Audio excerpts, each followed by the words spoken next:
My dear students, मैं Meenakshi from पवन वाग academy. बच्चों, पवन वाग एकेडमी में आप सभी का स्वागत है। बच्चों, क्लास 12 की जर्नी स्टार्ट किए बहुत दिन हो चुके हैं और हम लोगों ने अभी चैप्टर नंबर 13 स्टार्ट किया है, जिसके ऑलरेडी 3 लेक्चर्स अपलोड हो चुके हैं। आज हम लोग इसका पार्ट 4 देखने वाले हैं, एसी सर्किट्स। ओके, तो बच्चों स्टार्ट करते हैं आज का लेक्चर विदाउट वेस्टिंग टाइम। लेकिन उसके पहले मैं आपको बता दूं, पवन वाग एकेडमी का ऐप भी है, उसको जरूर डाउनलोड करें। उसके अंदर सारे वीडियोस आपको मिल जाएंगे। तो बच्चों, आज के लेक्चर में हम लोग स्टडी करने वाले हैं पावर इन एसी सर्किट्स। आपको याद होगा लास्ट लेक्चर में हम लोगों ने स्टडी किया था। अगर आपने ये इसके प्रीवियस लेक्चर नहीं देखा है तो मैं आपको रिक्वेस्ट करूंगी इसका प्रीवियस लेक्चर जरूर देखें, उसका प्रीवियस लेक्चर भी देखें, क्योंकि उसके अंदर हम लोगों ने 3 एसी सर्किट स्टडी किए थे और तीनों एसी सर्किट्स के अलग अलग फॉर्मूले हम लोगों ने डिराइव किए हैं। तो उसके हिसाब से जरूर देखें वो, क्योंकि लेक्चर इंपॉर्टेंट है बच्चों और लिंक भी है, इसीलिए मैं आपको बता रही हूँ, वो जरूर देखें। तो अभी देखो, इसके अंदर हम लोग स्टडी करने वाले हैं एसी सर्किट विथ, लेकिन उसके पहले देखो थोड़ा सा रिवाइज कर देती हूँ, फिर हम लोग स्टडी करेंगे। एसी सर्किट विथ रजिस्टर हम लोगों ने देखा था, एसी सर्किट विथ रजिस्टर ये हम लोगों ने देखा था। उसके अंदर हमने देखा E इज इक्वल टू क्या होता है, E0 sine omega T, and in दोनों के अंदर करंट एंड EMF दोनों के अंदर फेज डिफरेंस कितना होता है, 0। इसका मतलब इसका ओमेगा टी दोनों का एंगल सेम होता है एंड दोनों के अंदर फेज डिफरेंस होता है 0। So E is equal to E0 sine omega T, I is equal to I0 sine omega t, ये इक्वेशन हमें मिला था। उसके बाद हम लोगों ने देखा था एसी सर्किट विथ इंडक्टर, है ना, एसी सर्किट विथ इंडक्टर। अच्छी खासी मैंने खरगोश की एंड कछुए की स्टोरी बताई थी, आपको याद है ना, वो स्टोरी वापस से आप यहाँ लगा सकते हैं। इंडक्टर, अब हम दोनों की है ना पावर देखने वाले हैं, तीनों की, मतलब पहले रजिस्टर होगा, फिर इंडक्टर, फिर कैपेसिटर, तीनों की पावर, एवरेज पावर हम लोग यहाँ पे स्टडी करने वाले हैं। तो इसमें हमने देखा था कि E जो है दैट इज इक्वल टू होता है E0 sine omega T and I is equal to होता है I0 sine omega T minus pi by 2। Okay, उसके बाद हम लोगों ने देखा था AC circuit with capacitor, AC circuit with capacitor. इसके अंदर हम लोगों ने देखा था E इज इक्वल टू होता है E0 sine omega T and I is equal to होता है I0 sine omega T plus pi by 2। ठीक है, तो बच्चों ऐसे हम लोगों ने 3 सर्किट स्टडी किए थे लास्ट लेक्चर में और इसी का यूज करके आज हम लोग power in AC circuits study करने वाले हैं। तो बच्चों, इसके पहले पावर का फॉर्मूला आपको पता होना चाहिए। पावर का फॉर्मूला होप सो आपको पता होगा, नहीं पता तो वैसे मैं आपको यहाँ पे बता देती हूँ। देखो, किसी भी सर्किट की पावर जो है बच्चों, इलेक्ट्रिक सर्किट की पावर जो है वो कैसे निकालते हैं। सर्किट का पावर का एक अलग फॉर्मूला होता है, current into voltage, RMS value of current into instantaneous value of current, क्योंकि यहाँ पे AC है बच्चों और कंटिन्यूअसली करंट एंड EMF दोनों भी कंटिन्यूअसली चेंजिंग है, कंटिन्यूअसली चेंज हो रहे हैं, तो उसकी वजह से इन दोनों का इंस्टेंटेनियस वैल्यू लेंगे हम लोग यहाँ पे, करंट एंड वोल्टेज का। तो देखो, पावर इन एसी सर्किट में हम लोग पावर क्या होती है वो देख लेते हैं एक बार। Power is equal to, formula पता है बच्चों पावर का क्या होता है, that is equal to work done per unit time, work done per unit time, ये फॉर्मूला है पावर का। यहाँ पे potential, voltage is equal to क्या होता है, देखो मैं बताती हूँ आपको, यहाँ पे फॉर्मूला हम लोग डिराइव करेंगे इलेक्ट्रिक के फॉर्म में। एक्चुअली ये फॉर्मूला आपको डेरिवेशन देने की जरूरत नहीं है बच्चों, आपको आपके बुक में बस उन्होंने power is equal to instantaneous current into instantaneous voltage दिया है, बट यहाँ पे मैं आपको फॉर्मूला डिराइव करके कैसे आया वो मैं आपको बताने वाली हूँ। तो वोल्टेज इज इक्वल टू क्या होता है, work done per unit positive charge होता है, work done per unit positive charge. तो work done is equal to क्या होगा, W is equal to V into Q। तो यहाँ पे इस W की जगह पे हम लोग ये फॉर्मूला पुट कर सकते हैं। इसका मतलब क्या आएगा, power is equal to V into Q divide by time T। ठीक है, और Q इज इक्वल टू क्या होता है बच्चों, करंट का फॉर्मूला क्या है, चार्ज पर यूनिट टाइम। तो Q इज इक्वल टू यहाँ पे हमें मिलेगा I इंटू टी। तो I इंटू टी हम लोग यहाँ पे पुट करेंगे तो हमें क्या मिलेगा, power is equal to V into I into t divide by t. तो ये t get cancel and power is equal to हमें मिलेगा V into I।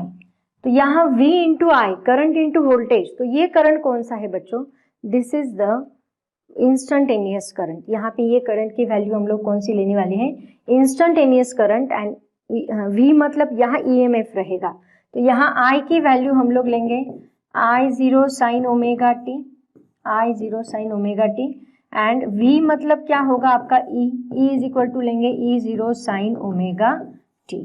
Okay done. तो ये दो वैल्यूज का यूज करके हर एक सर्किट की पावर हम लोग यहाँ पे निकालने वाले हैं। तो बच्चों पावर इन एसी सर्किट मतलब क्या होता है, यहाँ पे डेफिनेशन चाहे तो आप लिख सकते हैं। देखो डेफिनेशन क्या आएगी इसकी, हमें बस इतना, आप बस इतना फॉर्मूला याद रखो, दिस इज इम्पोर्टेंट। इतना अगर आपने याद रखा तो आप इजीली सॉल्व कर सकते हैं। पावर इन एसी सर्किट मतलब क्या होता है, it is the product of, power in AC circuit is defined as, ऐसे लिखो, power in AC circuits, power in AC circuits is defined as, it is the product of किसका product, product of instantaneous voltage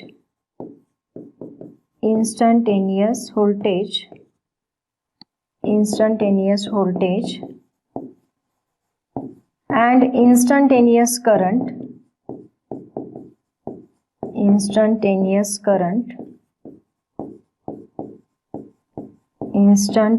current called as, called यहाँ पे लिखने की जरूरत नहीं, instantaneous voltage into instantaneous current called as power in AC circuit. बच्चों जल्दी से इसका स्क्रीनशॉट ले लो, फिर अभी हम लोग एक एक सर्किट की पावर देखें। बच्चों अभी हम लोग देखते हैं नेक्स्ट। देखो अभी यहाँ पे हमें पता है तीन टाइप के सर्किट होते हैं, एसी सर्किट विथ रेजिस्टर हम लोगों ने देखा, एसी सर्किट विथ इंडक्टर हम लोगों ने देखा, एसी सर्किट विथ कैपेसिटर हम लोगों ने देखा।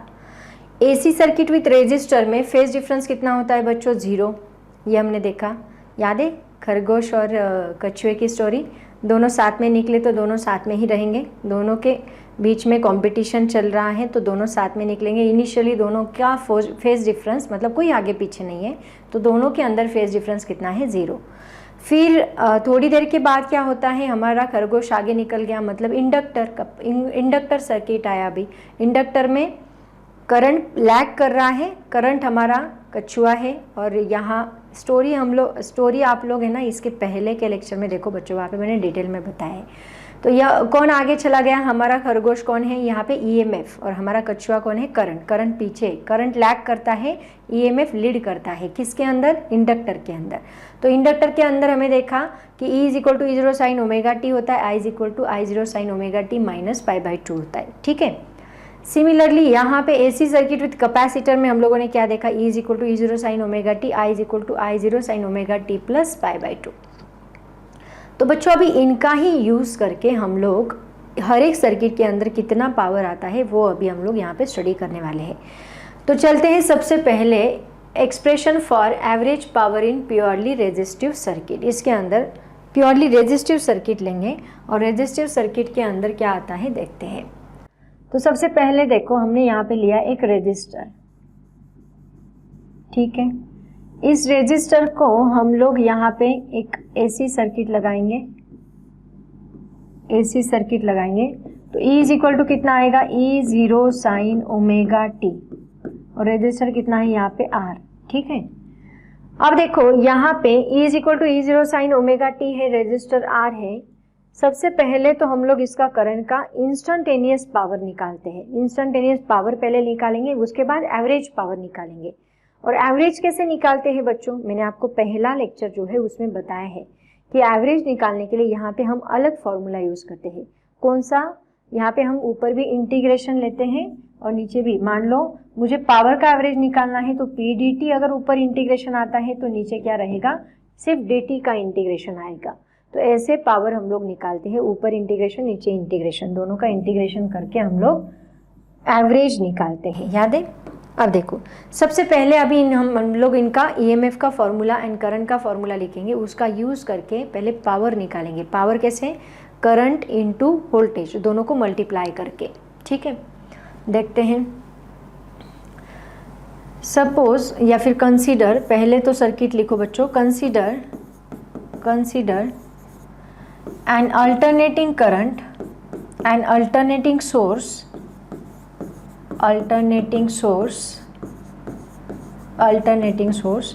is connected across a resistor,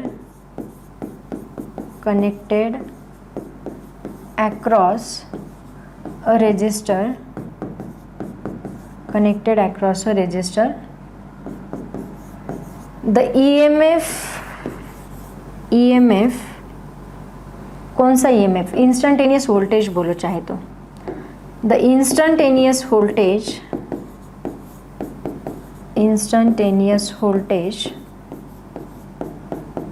is E is equal to E0 sin omega t, and current कितना है यहाँ पे, instantaneous current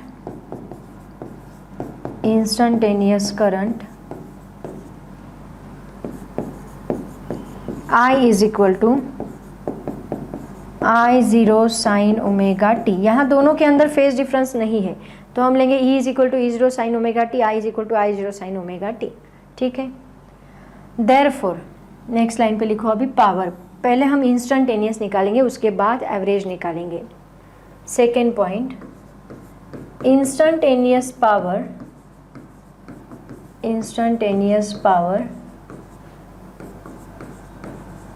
of this circuit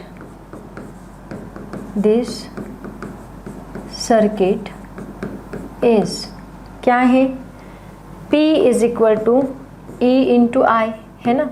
तो यहाँ वैल्यू पुट कर दो, P is equal to E कितना है, E0 sine omega T into I कितना है, I0 साइन ओमेगा टी। तो यहाँ दोनों को मल्टीप्लाई करो, कितना आएगा, P is equal to E0 into I0 sine omega T into sine omega t मिलता है साइन स्क्वायर ओमेगा टी। तो यहाँ पे ये मुझे क्या मिली बच्चों, दिस इज इक्वेशन नंबर 1, ये हमें मिला instantaneous power. Okay, this is instantaneous power.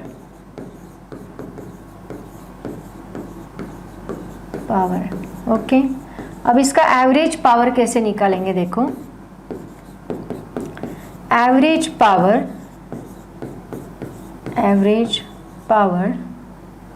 Of this circuit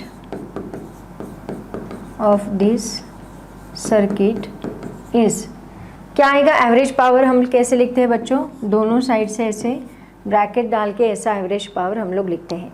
यहाँ पे पावर का फॉर्मूला क्या है, पावर इज इक्वल टू क्या आएगा, work done divide by time. Already मैंने बताया आपको इसका फॉर्मूला क्या होता है, work done by EMF divide by time. तो वर्क डन अपॉन टाइम, तो वर्क डन मतलब क्या बच्चों, इसी को हम लोग इंटीग्रेशन के फॉर्म में लिखते हैं। कैसे, एवरेज पावर लिखते वक्त हम लोग लिखेंगे वर्क डन का फॉर्मूला क्या आएगा, देखो पावर इज इक्वल टू क्या होता है, वर्क डन अपॉन टाइम, है ना। तो work done is equal to क्या आएगा, पावर इनटू टाइम। तो यहाँ वर्क डन की जगह पे मैं फॉर्मूला लिखूंगी तो क्या आएगा, इंटीग्रेशन। मुझे एवरेज निकालते समय हम लोग यहाँ पे एसी सर्किट में इंटीग्रेशन लेते हैं, 0 to t p into D t divide by integration 0 to t into D T, ठीक है। अब यहाँ पे ये p कौन सा है बच्चों, दिस इज इंस्टेंटेनियस पावर, मतलब ये p आएगा यहाँ पे। तो ये p की वैल्यू मैं यहाँ पे पुट करती हूँ और उसको सॉल्व करती हूँ। तो देखो कैसे सॉल्व करेंगे, average power is equal to 0 to t, average power is equal to 0 to t, p की वैल्यू है ये पुट कर दो, क्या है यहाँ पे, integration 0 to t E0 I0 sine square omega t into D t divide by यहाँ पे क्या आएगा, दैट इज़ टी, है ना, क्योंकि देखो integration of 0 to t into D t, मतलब सिर्फ यहाँ 1 डी टी आएगा, तो इसका आंसर हमें क्या मिलेगा, टी मिलेगा, राइट। तो ये मैंने यहाँ पे लिखा इसका answer total T.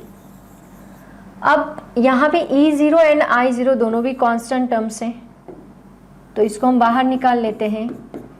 E0 I0 ये डिवाइड बाय टी यहाँ पे कर दो, integration 0 to T sine square omega T into D T, ठीक है। अब बच्चों इसका जो वैल्यू है, इसको अगर हमने सॉल्व किया तो इसका वैल्यू हमें मिलता है t/2। क्या मिलता है, t/2। इंटीग्रेशन अगर हम सॉल्व करेंगे, प्रॉपर स्टेप्स देने की ज़रूरत नहीं है आपको इंटीग्रेशन की। यहाँ पे हम लोग यहाँ मैथ्स नहीं सॉल्व करें, इसलिए आप डायरेक्टली इसका इंटीग्रेशन लिख सकते हैं। तो इसका आंसर हमें मिलता है t/2। चाहे तो आप आगे ब्रैकेट में लिख दो, where integration 0 to T sine square omega t d t is equal to क्या आता है, t/2, ठीक है। तो ये t एंड ये t गेट कैंसल हियर, तो यहाँ p इज इक्वल टू होता है E0 I0 डिवाइड बाय 2।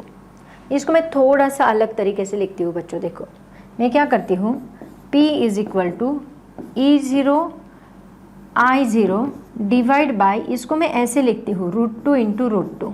क्यों बताएं, आपको RMS वेलोसिटी का फॉर्मूला याद है, RMS current and RMS voltage का फॉर्मूला याद है, उसको इस फॉर्म में लिखना है, इसलिए मैंने इसको √2 के फॉर्म में लिखा। तो इस यहाँ पे सबसे पहला लेक्चर देखो, RMS वैल्यू, मीन वैल्यू, ये सब कुछ मैंने पढ़ाया है उसके अंदर। तो ये RMS वैल्यू के फॉर्म में मुझे लिखना है, इसलिए मैंने इसको ऐसे लिखा। तो P इज इक्वल टू मुझे क्या मिलेगा, मैंने सेपरेट किया, देखो E0 divide by √2 into I0 divide by √2, ठीक है। तो average power is equal to, ये मुझे क्या मिलेगा, ERMS, ये किसका फॉर्मूला है, ERMS का, एंड ये किसका फॉर्मूला है, IRMS का। ERMS इंटू IRMS, ये मुझे क्या मिला, average power. So average power is equal to, average power is equal to ERMS into IRMS, ठीक है। तो ये हमें मिलता है एवरेज पावर का फॉर्मूला। इसका मतलब क्या पता है क्या बच्चों, यहाँ पे हमें RMS वैल्यू मिल रही है, एवरेज पावर मिल रही है। इसका मतलब जो रेजिस्टर्स का सर्किट होता है, AC सर्किट, वो पावर कंज्यूम करता है, okay. That means AC circuit by resistance can consume the power, एक पावर कंज्यूम कर सकता है। और इसी को और एक नाम है, इसको अपैरेंट पावर भी बोला जाता है। This is also called as apparent power. ये भी आप लोग याद रखो, आगे जाके हम लोग यूज करने वाले हैं, क्योंकि ये word, this is also called as apparent power. This is also called as apparent power. इसको अपैरेंट पावर भी बोला जाता है, ठीक है। तो बहुत सिंपल है बच्चों, डेरिवेशन क्या करना है एक बार मैं बता दूं आपको वापस से। हमने क्या किया, आपको ये 4 मार्क्स के लिए क्वेश्चन पूछा जा सकता है बच्चों। लेट मी चेक, 3 मार्क्स के लिए पूछा गया सवाल है। 3 मार्क्स के लिए obtain an expression for average power in purely resistive circuit आपको पूछा जा सकता है। ये रेजिस्टिव सर्किट रहेगा। यहाँ पे हम लोग क्या करेंगे, consider an alternating source is connected across resistor. यहाँ इंस्टंटेनियस वोल्टेज है, E is equal to E0 sine omega T, I is equal to I0 sine omega t. Instantaneous power of this circuit रहेगी P is equal to E into I। तो यहाँ पे हमने values put की, values put करने के बाद multiplication किया तो हमें इंस्टंटेनियस पावर मिली। तो इससे हमें एवरेज पावर निकालनी है, तो हम क्या करेंगे, वर्क डन अपॉन टाइम करेंगे। तो P is equal to 0 to T P dt divide by dt। इसी को इंटीग्रेशन हमने सॉल्व करने के बाद हमें ये मिलता है, ठीक है। तो बच्चों पहले आप लोग इसका स्क्रीनशॉट ले लो, इसका स्क्रीनशॉट होने के बाद इसका ले लो, फिर हम लोग नेक्स्ट इंडक्टिव सर्किट का एवरेज पावर निकालते हैं, ठीक है। उसके बाद देखते हैं बच्चों next point, that is for ideal inductor. Actually मैंने यहाँ पे क्वेश्चन ही टाइप कर दिया बच्चों, क्योंकि इसके ऊपर क्वेश्चन कैसे पूछा जाता है ये भी आपको पता होना चाहिए। अब जैसे रेजिस्टिव में एवरेज पावर होती है, इसका मतलब रेजिस्टिव सर्किट पावर कंज्यूम करता है, लेकिन इंडक्टिव सर्किट क्या पावर कंज्यूम करता है? तो मेरा आंसर है नो। इंडक्टिव सर्किट भी पावर कंज्यूम नहीं करता एंड कैपेसिटिव सर्किट भी पावर कंज्यूम नहीं करता। इसलिए बच्चों हम लोग इंडक्टर का यूज़, वो पावर बहुत कम कंज्यूम करता है, इसलिए इंडक्टर का यूज़ हम लोग एज अ चोक कॉइल करते हैं। चोक कॉइल जो है हमारा इस चैप्टर का लास्ट टॉपिक है, उसमें मैं आपको डिटेल में बताऊंगी। चोक कॉइल मतलब पता है, जैसे कि हमारे घर में ट्यूबलाइट्स होते हैं तो ट्यूबलाइट को एक चोक होता है, आपको पता है ना, तो वहाँ भी एक चोक कॉइल होती है। चोक कॉइल मतलब ही इंडक्टर है। तो वो पावर कंज्यूम नहीं करता ताकि ट्यूबलाइट को पूरी की पूरी पावर मिलेगी और ट्यूबलाइट हमें इंटेंस लाइट देगी, उसकी वजह से वहाँ वो चोक कॉइल लगाया होता है। क्योंकि बहुत सारे सर्किट्स ऐसे होते हैं बच्चों, जो हमारे घर में आने वाला जो 220 वोल्ट है उसको वो कैरी नहीं कर सकते, मतलब उससे ब्रेक हो सकते हैं। तो उसकी वजह से लोड आता है उनके ऊपर, इतना बड़ा वोल्टेज आता है तो उनके ऊपर लोड आता है, तो इतना बड़ा वोल्टेज वो कैरी नहीं कर सकते, तो ब्रेक भी होने के चांसेस होते हैं। इसीलिए हम लोग वहाँ पे एज अ प्रोटेक्टर हम लोग क्या लगाते हैं, चोक लगाते हैं, चोक कॉइल लगाते हैं। तो वो चोक कॉइल जो है वो कौन है, यहाँ पे इंडक्टर ही होता है। क्यों लगाते हैं पता है, क्योंकि ये इंडक्टर वोल्टेज को ज़्यादा वोल्टेज ट्यूबलाइट के ऊपर लोड भी नहीं आने देगा और पावर भी ज़्यादा कंज्यूम नहीं करेगा। कैसे नहीं करेगा वो हम देखेंगे ही लास्ट टॉपिक में। बट फिलहाल तो अभी ये पावर कंज्यूम कैसे नहीं करता है, मतलब इसके अंदर जो एवरेज पावर है वो कितना है, 0 है, ये हमें यहाँ पे प्रूफ करना है। एवरेज पावर ऑब्वियसली बच्चों ये एसी है, मतलब यहाँ एवरेज पावर क्या रहेगा, 0 रहेगा। तो देखते हैं कैसे 0 रहेगा। उसके लिए हमें क्या करना है, इसका फॉर्मूला डिराइव करना है। तो फॉर्मूला डिराइव करने के लिए क्वेश्चन देखो पहले क्या पूछा जाता है, when an AC source is connected to an ideal inductor show that the average power supplied by the source over a complete cycle is 0। ये शो करना है हमें। तो इसके लिए सबसे पहले हम लोग लेते हैं इंडक्टर सर्किट। इंडक्टर सर्किट में हम लोगों ने क्या किया था याद है, यहाँ पे हम लोग लगाएंगे इंडक्टर के बाद यहाँ लगाएंगे हम एक एसी सोर्स एंड देन इस एसी सोर्स, ये रहा हमारा inductor, E is equal to रहेगा E0 साइन ओमेगा टी। ठीक है, अब यहाँ पे वापस वही फॉर्मूला हम लोग लेंगे, instantaneous velocity, instantaneous voltage and instantaneous current. अब यहाँ पे कौन लैग करता है, करंट लैग करता है, EMF लीड करता है, हमें पता है। तो हम लोग यहाँ पे उनका फॉर्मूला अभी लिख लेते हैं। Now first point, consider an alternating source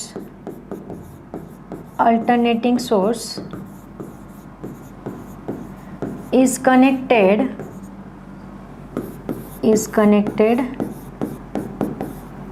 across a inductor,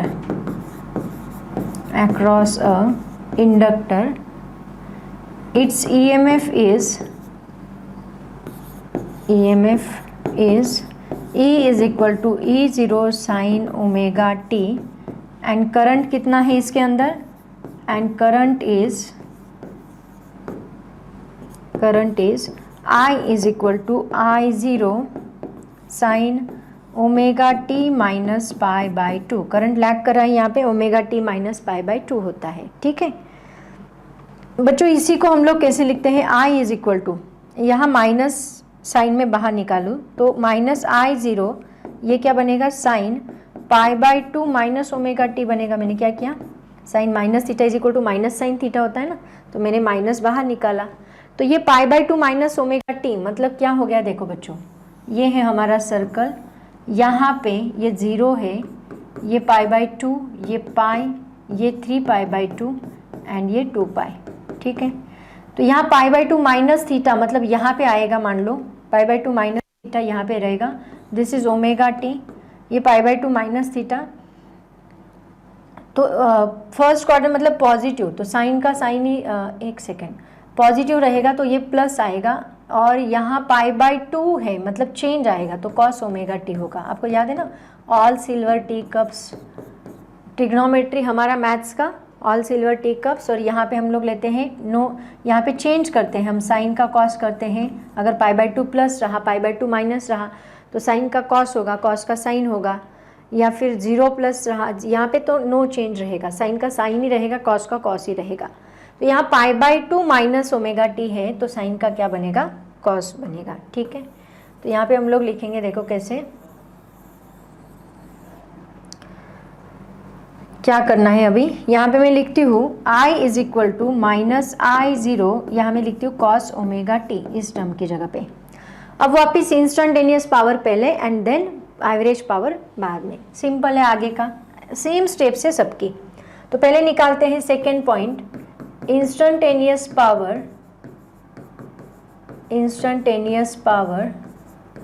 is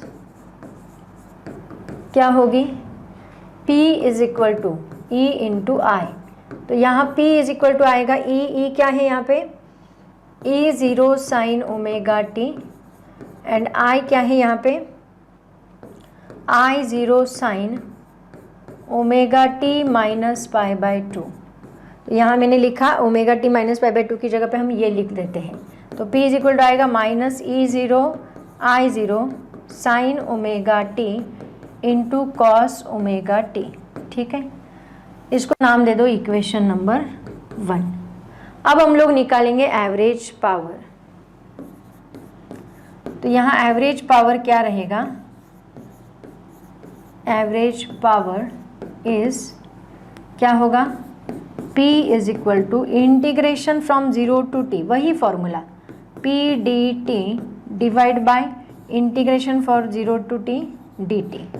यहाँ वैल्यू पुट कर दो, 0 टू t, P की वैल्यू क्या है, माइनस बाहर ही निकाल लेते हैं, E0 I0 sine omega T into cos omega t. बच्चों मैथ्स बहुत है इसके अंदर, sign omega T into cos omega t divide by integration, यहाँ डायरेक्ट t लिख दो, इसका तो इंटीग्रेशन t ही आने वाला है, तो यहाँ पे डायरेक्टली हम लोग लिखते हैं t।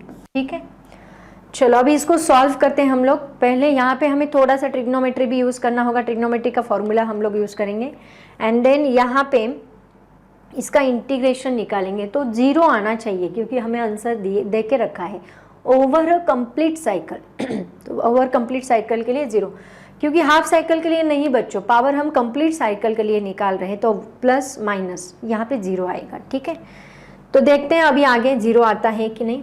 देखो average power is equal to क्या करना है, यहाँ पे माइनस E0 I0 को बाहर कॉमन निकालो और 2 से डिवाइड कर लो, मल्टीप्लाई कर लो। क्यों बताती हूँ, minus E0 I0 divide by t तो है ही।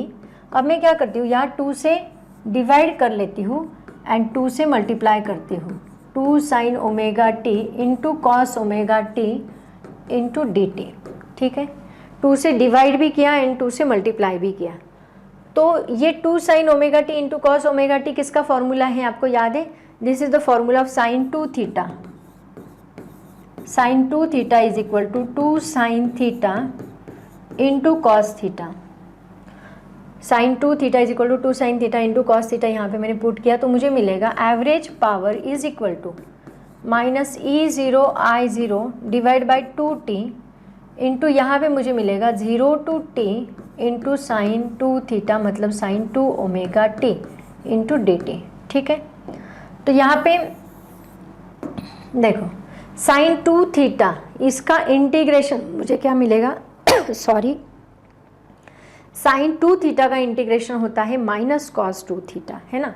तो यहाँ पे हम लिखेंगे that is equal to minus E0 I0 divide by 2t into minus cos 2 omega t divide by, वापिस इसका इंटीग्रेशन क्या रहेगा बच्चों, इसका डेरिवेटिव क्या रहेगा 2 ओमेगा, है ना। ऐसा फॉर्मूला होता है, इंटीग्रेशन हम ऐसे ही सॉल्व करते हैं 0 टू t।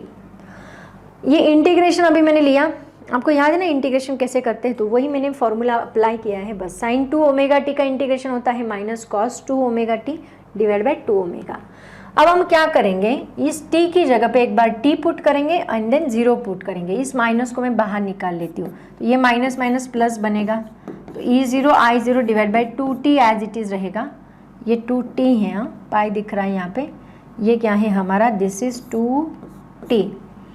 और यहाँ पे क्या आएगा, कॉस, देखो कॉस, एक काम करती हूँ बच्चों, इसको रहने दो चलेगा, एक नहीं रुको, क्योंकि है ना ये 1/2 ओमेगा हमें कैरी करते बैठना पड़ेगा, तो 1/2 ओमेगा मैंने बाहर निकाला। देखो अब यहाँ हम क्या करेंगे, cos 2 omega 2 into 2 pi by T, omega की जगह पे पुट करो 2 पाई बाई टी इंटू इस t की जगह पे हम t पुट करेंगे, ओमेगा की जगह पे 2π/t कैसे पुट किया समझ में आया, और इस t की जगह पे हम t पुट करेंगे माइनस cos 2 ओमेगा इंटू इस t की जगह पे हम 0 पुट करेंगे। समझ में आया मैंने क्या किया बच्चों? देखो अभी ये t एंड ये t यहाँ पे कैंसिल हुआ एंड 2 2 क्या बना अभी यहाँ पे 4π। तो यहाँ पे मुझे वैल्यू मिलती है E0 I0 divide by 2t into 2 omega in bracket, यहाँ पे मुझे मिलेगा cos 4π माइनस cos 0। तो cos 4π मतलब 0 होता है एंड cos 0 भी कितना होता है 0, दोनों की वैल्यू 0, तो ये पूरा टर्म 0 बनेगा एंड इस टर्म को हम अगर इससे मल्टीप्लाई करते हैं तो हमें मिलेगा 0। तो ये रहा हमारा एवरेज पावर। इसका मतलब एवरेज पावर जो होता है इंडक्टर सर्किट में वो कितना होता है बच्चों? 0 होता है। हम यहाँ पे लिखेंगे average power in inductor circuit, AC circuit with inductor, average power in AC circuit with inductor is equal to 0। कितना आएगा यहाँ पे? 0। तो सबसे पहले आप इसका स्क्रीनशॉट ले लो, उसके बाद इसका स्क्रीनशॉट ले लो, उसके बाद देखते हैं बच्चों अभी next point, that is the expression for average power dissipated in purely capacitive. Inductor resistor का हो गया, P average is equal to आता है ERMS इंटू IRMS। फिर इंडक्टर का आ गया P average is equal to 0 होता है। अब देखते हैं कैपेसिटर का भी रहेगा P average is equal to 0। देखो यहाँ पे हमने क्या किया, एक कैपेसिटर लगाया एंड इस कैपेसिटर के साथ हमने लगाया AC सर्किट। देखो अब यहाँ पे कैपेसिटर का फॉर्मूला आपको पता है, यहाँ पे कौन लीड करेगा? अभी हमारा खरगोश। कौन है हमारा खरगोश? EMF। तो कछुआ लीड करेगा, है ना, वो आगे जाता है ना इस सर्किट में। तो कौन है हमारा? करंट आगे जाएगा। तो करंट कितना आगे जाएगा? π/2 से। तो यहाँ पे हम लोग सेम। अब यहाँ पे भी बच्चों कैपेसिटर में भी एंड इंडक्टर में भी, दोनों में भी एवरेज पावर जो होती है वो क्या होती है? 0 होती है। तो यहाँ पे भी हमारी average power over the full cycle कितनी आएगी? 0 आनी चाहिए। चेक करते हैं। पहला पॉइंट हम एज यूजुअल लिखेंगे सेम सभी। अभी यहाँ पे तो पूरा टॉपिक सेम है, माइनस का बस प्लस आने वाला है आंसर, बाकी कुछ नहीं, आपका पूरा आंसर सेम है।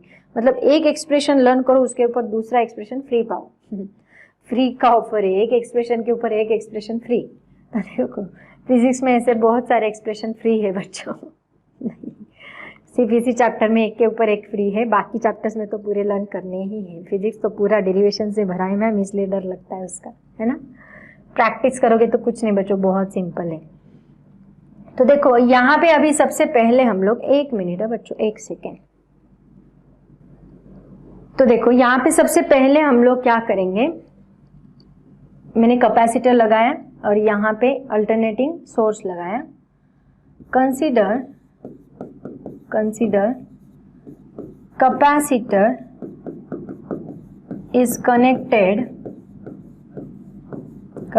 Is connected to an alternating source,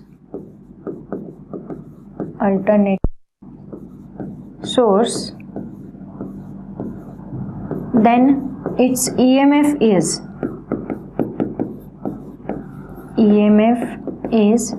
E is equal to E0 sin omega t।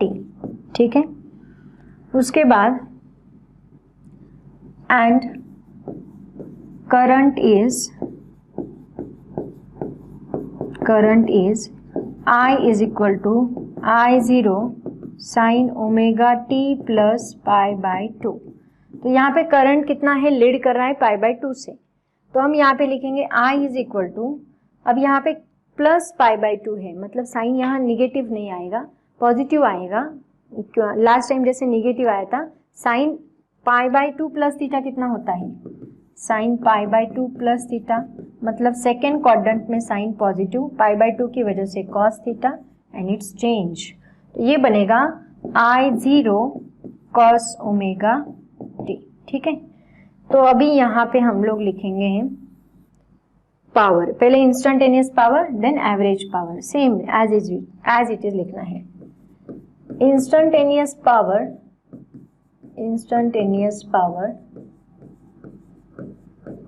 Of capacitive circuit, instantaneous power of capacitive circuit is P is equal to E into I.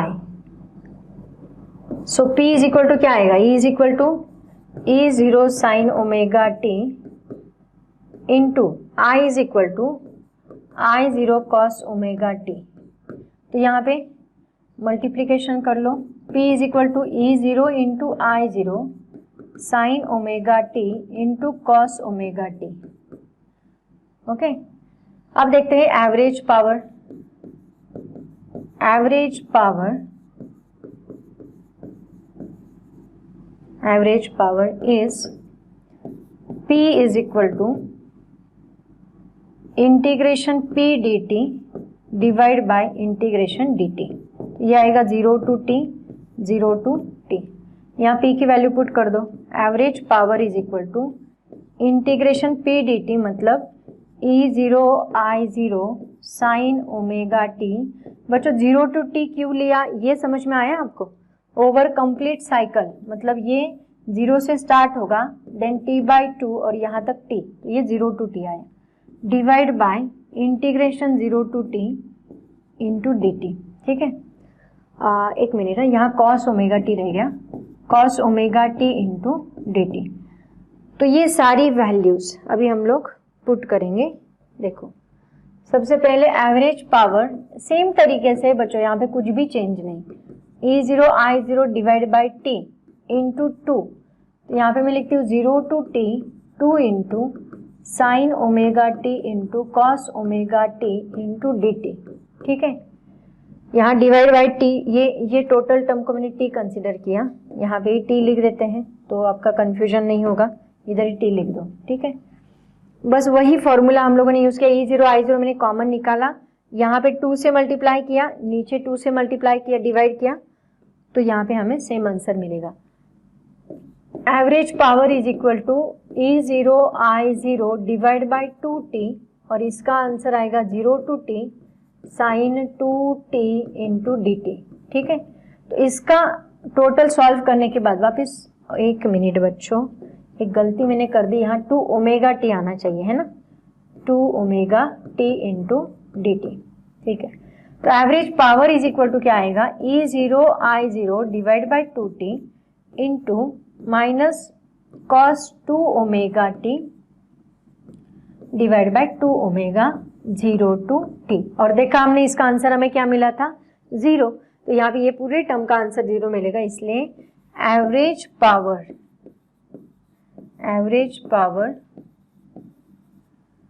Over complete cycle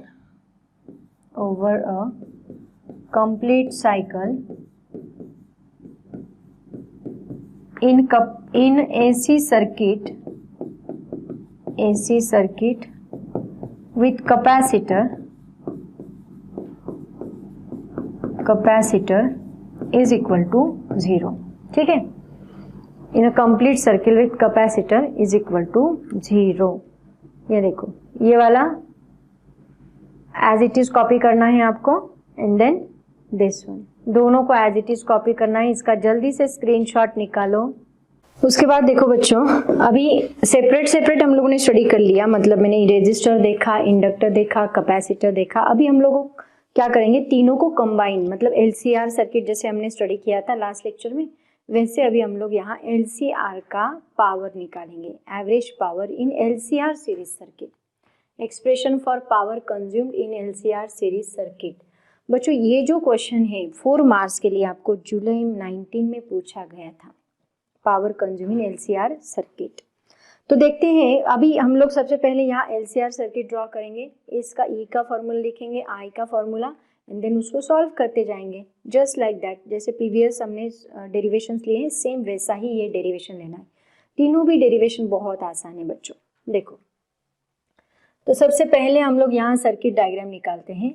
सबसे पहले हम लोग लेते हैं यहाँ पे inductor, then उसके बाद हम लगाते हैं कैपेसिटर एंड देन लगाते हैं रेजिस्टर, ठीक है।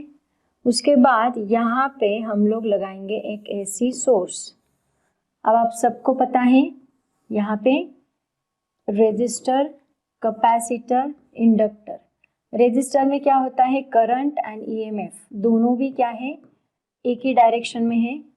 यहाँ पे क्या होगा, करंट इस डायरेक्शन में लेकिन ईएमएफ लैग करेगा, ईसी एंड आई। यहाँ करंट इस डायरेक्शन में, ईएमएफ लीड करेगा, ईएल एंड आई, ठीक है। E इज इक्वल टू कितना है यहाँ पे, E0 साइन ओमेगा टी। देखो अब सेम यहाँ पे फॉर्मूला हम लोग ईएमएफ का लिखेंगे, करंट का लिखेंगे एंड एज यूजुअल सॉल्व करेंगे। सबसे पहला पॉइंट यहाँ पे आएगा, EMF in a circuit is कितना है, E is equal to E0 sine omega t. बच्चों करंट यहाँ पे फेज डिफरेंस से चल रहा है, मतलब रेजिस्टर में तो सेम चल रहा है लेकिन कैपेसिटर एंड इंडक्टर में वो फेज डिफरेंस चल रहा है, तो मुझे यहाँ करंट का फॉर्मूला प्लस माइनस दोनों भी लेना पड़ेगा। उसके बाद alternating current produced in a circuit is, alternating current produced in a circuit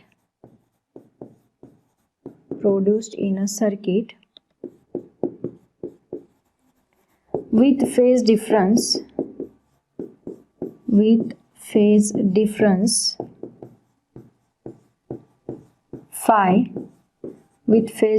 phi is I is equal to I0 sin omega T plus minus phi. यहाँ पे प्लस माइनस लेना है, एक तो वो प्लस पाई बाय 2 से चलेगा या फिर माइनस पाई बाय 2 से चलेगा, इसलिए मैंने यहाँ प्लस माइनस फाई लिखा है, ठीक है। अब बात करते हैं इन दोनों की पावर की, मतलब पहले हम इंस्टेंटेनियस पावर निकालेंगे, उसके बाद एवरेज पावर निकालेंगे as usual. Second point, instantaneous power in a circuit is क्या रहेगी, P is equal to E into I। तो यहाँ पे P is equal to E कितना है बच्चों, E0 sine omega T and I कितना है यहाँ पे, I0 sine omega T plus minus five. यहाँ पे E0 एंड I0 दोनों को साइड में ले लो, P is equal to E0 I0 side में लिया, sine omega t as it is रहेगा। और बच्चों इसकी जगह पे मैं क्या करती हूँ, देखो साइन A प्लस बी का फॉर्मूला याद है आपको, sine A plus minus B का फॉर्मूला होता है, ट्रिग्नोमेट्री का बहुत ज़्यादा यूज है इसके अंदर, sine A into cos B plus minus cos A into sine B, sine A into cos B plus minus cos A into sine B. तो यहाँ पे मैं लिखूंगी sine omega T plus minus five, sine omega T into cos five plus minus cos A into sine B. यहाँ A कौन है, omega T, B कौन है, फाइव, तो यहाँ कॉस ए आएगा अभी cos omega T into sign five, ठीक है। अब यहाँ पे इसको रफ करो, देखो अब हम लोग क्या करेंगे, ये टोटल वैल्यू से यहाँ मल्टीप्लाई करेंगे, ठीक है। तो क्या मिलेगा, देखो यहाँ पे एक काम करते हैं, अभी फिलहाल मत मल्टीप्लाई करो, डायरेक्टली एवरेज पावर निकालेंगे तब हम लोग मल्टीप्लाई करेंगे। तो अभी मैं लिखती हूँ एवरेज पावर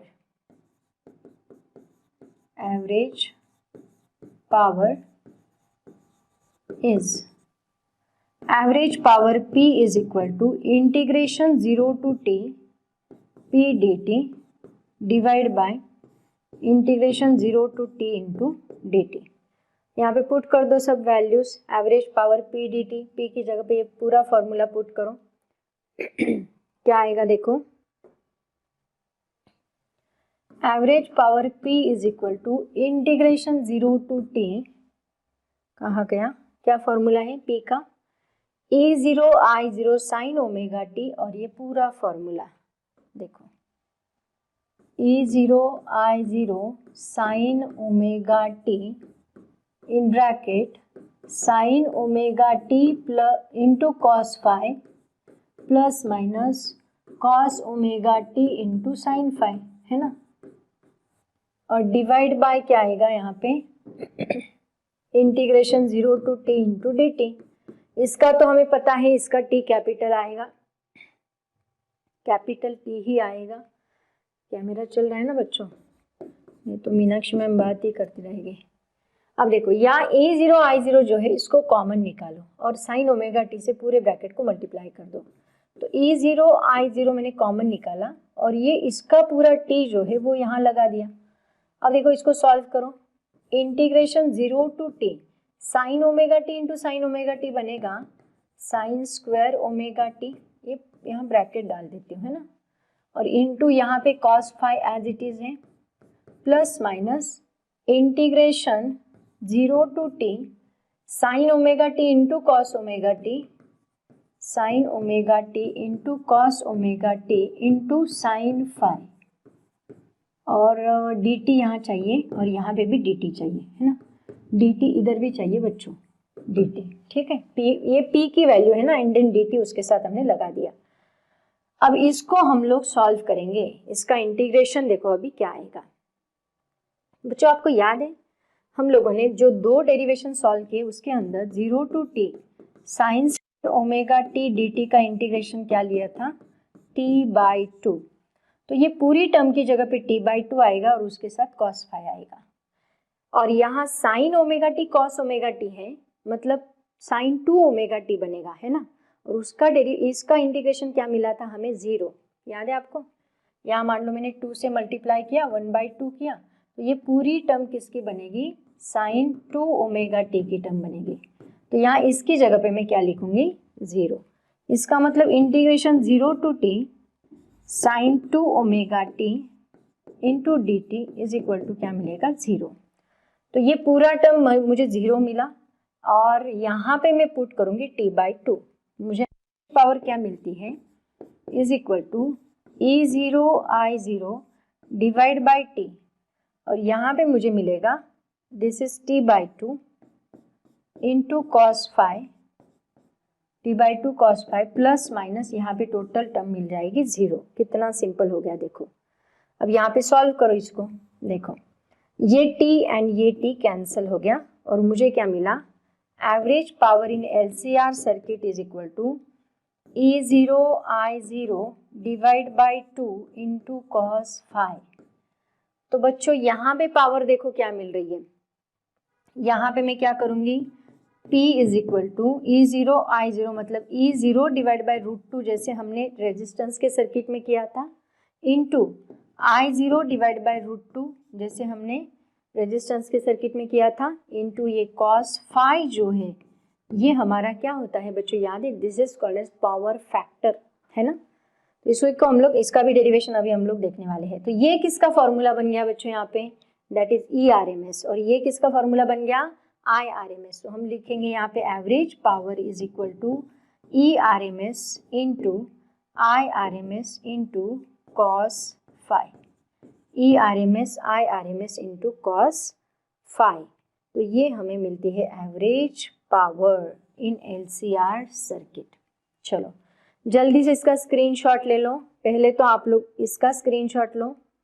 ये हमारा LCR सर्किट का एवरेज पावर, हर एक का डेरिवेशन सेम है बच्चों, दिखने में हॉरिबल दिखता है बट बहुत सिंपल है मानो। देखो फिर इसका स्क्रीनशॉट ले लो। तो बच्चों ये है हमारा average power in LCR circuit. और एक बात मैं आपको बताती हूँ, जैसे कि हमने रेजिस्टेंस की एवरेज पावर को क्या कहा था, रेजिस्टेंस की एवरेज पावर को हमने अपैरेंट पावर कहा था, वैसे LCR की एवरेज पावर को हम लोग ट्रू पावर बोलते हैं, याद रखो। तो यहाँ पे मैं लिखूंगी this is also called as true power, this is also called as true power, true power भी इसको बोला जाता है, ठीक है। तो बच्चों इसी का यूज करके अभी हमारा नेक्स्ट टॉपिक है, उसका नाम है पावर फैक्टर। तो वो अभी मैं आपको बताती हूँ, पहले आप इसका स्क्रीनशॉट ले लो, फिर अभी हम लोग चलते हैं इस पॉइंट की तरफ। जैसे कि मैंने आपको बताया हमारा ट्रू फैक्टर कौन है यहाँ पे, पावर फैक्टर कौन है हमारा, cos phi, ये हमारा पावर फैक्टर है। तो देखो अभी पावर फैक्टर हम लोग निकालेंगे। पहले तो हम एवरेज पावर का फॉर्मूला लिखते हैं। Average power in LCR circuit, average power in LCR circuit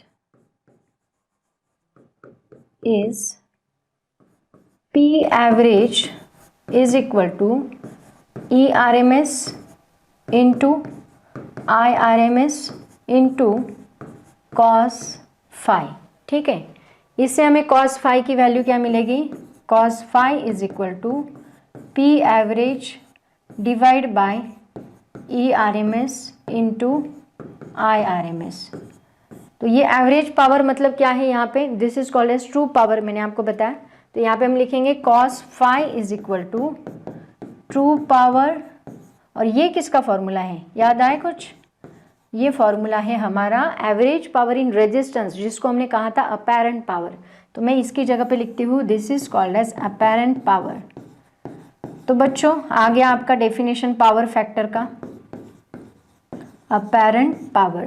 तो cos phi को कहा जाता है पावर फैक्टर, और इसको हम लोग डिफाइन करते हैं true power divide by average apparent power. Therefore definition लिखो अभी इसकी, definition power factor is defined as, power factor is defined as the ratio of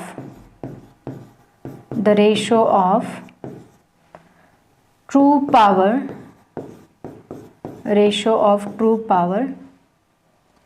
to the apparent power, the ratio of true power to the apparent power। जल्दी से इसका screenshot ले लो बच्चों। उसके बाद है ना हम लोग एक इम्पीडेंस ट्रायंगल देखेंगे, उसका यूज़ करके हम लोग और cos phi फैक्टर को कैसे लिख सकते हैं, पावर फैक्टर को, वो देखेंगे। Impedance triangle, already impedance triangle हम लोग स्टडी कर चुके हैं, है ना, एक लेक्चर में हमने देखा है।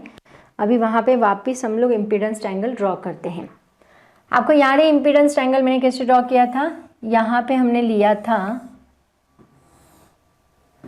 XL माइनस XC, देन ये था हमारा Z, ये था हमारा R, और यहाँ पे था हमारा phi, है ना। तो इससे हमने cos phi का वैल्यू निकालना है, इसको इम्पीडेंस ट्रायंगल कहा जाता है। EL माइनस EC भी चलता है बच्चों, यहाँ पे ER हमने लिखा था, इसको हम ऐसे भी लिखते हैं ना EMF के फॉर्म में, ऐसे भी लिखते हैं। यहाँ पे आता है हमारा E0, then EL minus EC, then यहाँ पे आएगा ER, और इसको हमने कहा था phi।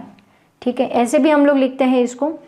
तो यहाँ पे cos phi का फॉर्मूला क्या आएगा, देखो cos phi is equal to opposite side divide by hypotenuse, ऐसे ही आता है ना, opposite side divide by, sorry बच्चों का है ना हमारा सो का टोवा, मीनाक्षी मैम का दिमाग कहाँ गया, सोने गया क्या, ठीक से बोलो। देखो sine theta is equal to opposite side divide by hypotenuse, cos theta is equal to adjacent side divide by hypotenuse. तो ये cos थीटा है, adjacent side divide by hypotenuse, इसका एडजेसेंट साइड कौन है यहाँ पे R, फाई को लगा के कौन है R, और उसका हाइपोटेनिस कौन है Z। तो हम लिखेंगे यहाँ पे R अपॉन Z। इसका मतलब cos phi is equal to R क्या है यहाँ पे रेजिस्टेंस, एंड Z क्या है यहाँ पे इम्पीडेंस। तो हम लोग लिखेंगे यहाँ पे इम्पीडेंस, ठीक है। तो यहाँ पे इसी को हम लोग कैसे लिखते हैं, ये R है, और ये कैसे आएगा, under root R square plus XL minus XC whole bracket square. ठीक है, ये हो गया हमारा cos। पावर फैक्टर को हम ऐसे भी लिखेंगे बच्चों, एंड हम लोग इसको ऐसे भी cos phi का यूज़ करके ऐसे भी लिखेंगे, ऐसे भी चलता है एंड इसको ऐसे भी लिखा जाता है। ठीक है, अब बच्चों इसी का यूज़ करके हम लोग यहाँ पे कुछ केसेस स्टडी करने वाले हैं। मतलब जैसे कि प्योर रेजिस्टिव सर्किट होगा, प्योर इंडक्टिव सर्किट और कैपेसिटिव सर्किट होगा, तो उस केस में हम लोग इसको कैसे सॉल्व करेंगे, मतलब पावर उसका इस फॉर्मूले का यूज़ करके भी आप लोग बता सकते हैं कि पावर यहाँ पे क्या रहेगी। एवरेज पावर मैंने क्या बताया आपको, एवरेज पावर कंज्यूम होती है कहाँ पे, प्योर रेजिस्टिव सर्किट में एवरेज पावर कंज्यूम होती है। लेकिन प्योर कैपेसिटिव सर्किट में एवरेज पावर कंज्यूम होती है क्या, कैपेसिटिव सर्किट में 0 आती है, इंडक्टिव सर्किट में भी 0 आती है। तो उसका यूज़ करके हमें यहाँ पे लिखना है। देखो मैं कैसे बताती हूँ आपको, इसमें हम केसेस स्टडी करेंगे। सबसे पहला केस हम लोग देखते हैं यहाँ पे, केस 1। देखो केस 1 हम लोग लेंगे, मान लो हमने XL इज इक्वल टू क्या लिया, XC, ठीक है, XL is equal to XC। XL is equal to XC मतलब क्या, ये कौन सा सर्किट हो गया, प्योर रेजिस्टिव सर्किट, राइट ना, हमने देखा है, मैंने आपको लास्ट लेक्चर में ये केसेस बताई थी। XL is equal to XC रहा तो प्योर रेजिस्टिव सर्किट होगा, XL is greater than XC रहा तो inductance dominated, XC is greater than XC रहा, XL रहा तो कैपेसिटेंस डोमिनेटेड। ये सब बातें हमने लास्ट लेक्चर में की थी बच्चों। इस चैप्टर के ना सारे टॉपिक्स लिंक्ड है, तो मैं आपको रिक्वेस्ट करूंगी कि अगर आप ये चैप्टर स्टडी कर रहे हो ना तो स्टार्टिंग से देखो, थोड़ा टाइम लगेगा, एक दिन लो पूरा इस चैप्टर के लिए, पर स्टार्टिंग से वीडियोस अगर आप लिंक वाइज देखोगे ना तो बहुत अच्छा दिमाग में रहेगा, सच में बताती हूँ। और एक बार दिमाग में बैठ गया ये चैप्टर तो इससे रिलेटेड कोई भी सवाल आने दो, आप बहुत आसानी से सॉल्व करोगे। देखो XL is equal to XC रहा बच्चों, तो ये क्या होता है हमारा प्योर रेजिस्टिव सर्किट। तो प्योर रेजिस्टिव सर्किट में पावर है ना, कितना पावर है, पावर कितना कंज्यूम करता है pure resistive circuit, pure resistive circuit power कितना कंज्यूम करता है, ERMS इंटू IRMS। तो देखते हैं, पावर फैक्टर का फॉर्मूला सबको पता है, तो यहाँ पे ये वैल्यू पुट कर दो अभी cos phi की जगह पे। तो cos phi is equal to क्या आएगा, R divide by √R² plus XL minus XC whole bracket square. तो इन दोनों, ये दोनों इक्वल है तो यहाँ माइनस किया तो ये पूरा 0 बनेगा। cos phi is equal to R upon √R²। यहाँ स्क्वायर रूट कैंसिल हो रहा है, इसका मतलब R रहेगा, तो cos phi is equal to R divide by R get cancel is equal to आएगा 1। तो ये अगर 1 है इसका मतलब यहाँ phi की वैल्यू हमें क्या मिल रही है, 0, क्योंकि cos 0 इज इक्वल टू क्या होता है 1, इसका मतलब phi इज इक्वल टू हमें क्या मिल रहा है 0। तो ये वैल्यू पावर के फैक्टर के फॉर्मूले में, पावर एवरेज पावर के फॉर्मूले में पुट करो। किसका एवरेज पावर, LCR का। LCR का एवरेज पावर क्या है, ERMS into IRMS into cos phi। तो यहाँ cos phi की वैल्यू कितनी है 1, तो ये अगर 1 मैंने पुट किया तो P एवरेज मुझे क्या मिलेगा, ERMS इंटू IRMS। देखा बच्चों, इसका यूज़ करके भी आप लोग ये फॉर्मूला डिराइव कर सकते हैं बाय यूजिंग LCR का यूज़ करके आप ये फॉर्मूला ऐसे ला सकते हैं। तो ये क्या है, this is called as apparent power. इसी को हमने क्या कहा था, अपैरेंट पावर, जो कि हमें कहाँ पे मिला था, अपैरेंट पावर कहाँ पे मिला था बच्चों, ये हमें मिला था रेजिस्टिव सर्किट में, राइट। अब इसी का यूज़ करके आप पहले इसका स्क्रीनशॉट निकालो। अब ये केस 1 है जहाँ पे XL इज इक्वल टू क्या है, XC है। अब मैं मान लो इंडक्टिव एंड कैपेसिटिव सर्किट लेती हूँ केस 2 में। अगर मैंने इंडक्टिव एंड कैपेसिटिव सर्किट लिया तो उसमें R 0 रहेगा, XL एंड XC तो प्रेजेंट रहेगा, बट R क्या रहेगा वहाँ पे 0 रहेगा। तो अभी केस 2 हम लोग देखते हैं। एक मिनट कहाँ गया, case 2 for inductive and capacitive circuit, inductive and capacitive circuit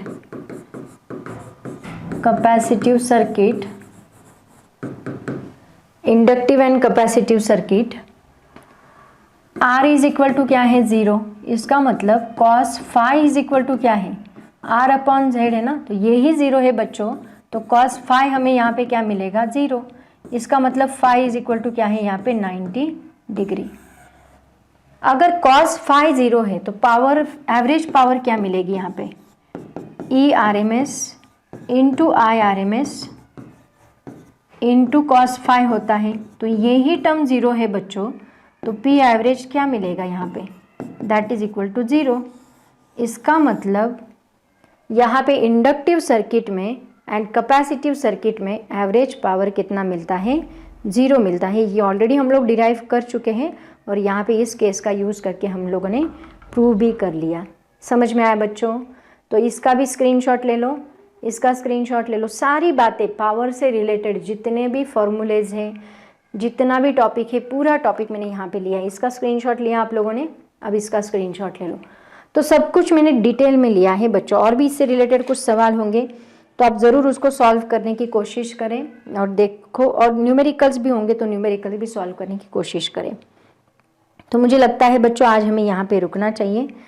all the very best, पढ़ाई करते रहो, सभी टॉपिक्स आएंगे, टेंशन लेने की ज़रूरत नहीं। और 1-2 लेक्चर्स में ये चैप्टर भी हमारा ख़त्म होगा। सो बच्चों ऑल द वेरी बेस्ट, पढ़ाई करते रहो। Thank you so much and bye bye.